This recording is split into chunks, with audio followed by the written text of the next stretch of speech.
你有鼻过敏、流鼻水，还会一直咳嗽吗？其实你可以自己在家改善。大家好，我是理工男阿贤。很多鼻过敏是肺气不足、调节力变差，所以遇到天气变化就开始打喷嚏、流鼻水。我们教你每天自拍3个位置，帮助身体慢慢调整。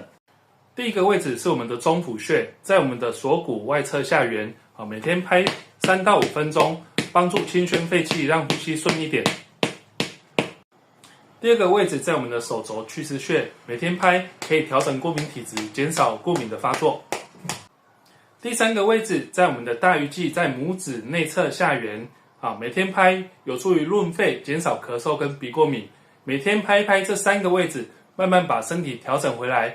如果这个影片对你有帮助，记得点赞收藏，也可以分享给有需要的人，这样才可以常常看到我们的影片哦。感恩有你有我，当我们同在一起，其快乐无比。我是理工男阿贤，拜拜。